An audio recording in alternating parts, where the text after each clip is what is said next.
আজ যেন মানুষের ঢল নেমেছে মনু মিয়ার বাড়িতে। আশপাশের 10 গ্রাম তো বটেই, এমনকি দূর দূরান্ত থেকেও মানুষজন ছুটে এসেছেন অতি সাধারণ এই ব্যক্তির জানাজার নামাজে। জীবনভর বিনা পারিশ্রমিকে 3000-এরও বেশি মানুষের কবর খুঁড়েছেন মনু মিয়া।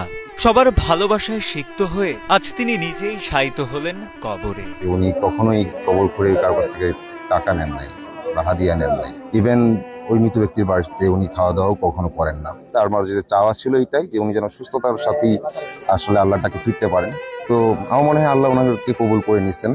কিশোরগঞ্জের ইটনা উপজেলার জয়সিদ্ধি আলগাপাড়া গ্রামের সত্তর্ধ মনু মিয়া, যার কাজই ছিল বিনা পারিশ্রমিকে মানুষের কবর খোঁড়া। 73 বছরের জীবনে মোট 3057 জনের কবর খোঁড়েন তিনি। স্বজনেরা জানান, কবর খোঁড়ার কাজে ব্যস্ত থেকে নিজের শরীরের প্রতি খেয়াল রাখতে পারেননি নিঃসন্তান মনু মিয়া। ফলে শরীরে বাসা বাঁধে ডায়াবেটিস ও ক্যান্সার সহ বিভিন্ন জটিল রোগ। শারীরিক অবস্থার অবনতি হলে গত 14 মে তাকে ঢাকার একটি হাসপাতালে ভর্তি করানো হয়।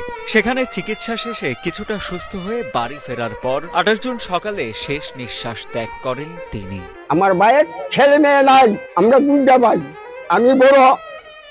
আমি বড় হ্যাঁ ছোট। ছেলে কোন জীবনে আমি কামের কথা বলছি না, কাম করছে না। এসের কাম আমি করে দিছি, সব কাম আমি করে দিছি। একটা কামের ফরমাইশ দিছি আমার ভাইয়ে। আমার এমন আদরের ভাই আছে।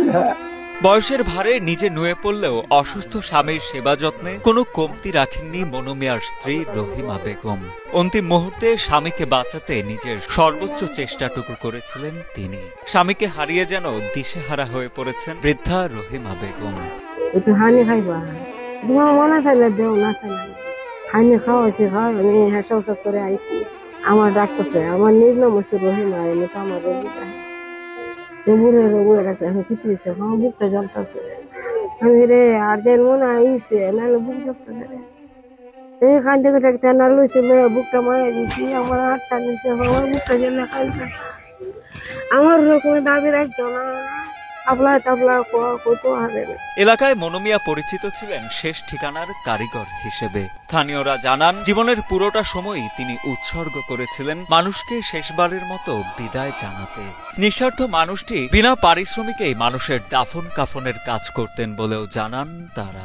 মনু মিয়া তো অনেক 3000-এর মতন গুড় কুচ্ছে, সে এখন মারা গেছে। সে গুড়টা এখন আমরা সবাই মিলিত ভাবে আমরা তার গুড়টা যতটুকু সুন্দর করবার ততটুকু আমরা আইডিয়া করতেছি। আজকে আমরা গুড় করতেছি, কেমন খারাপ লাগতেছে। আমরা এটা এখন আমরা মনে তো মানতেছে না, এটা এখন আমরা নিজেরা করতেছি আর কি।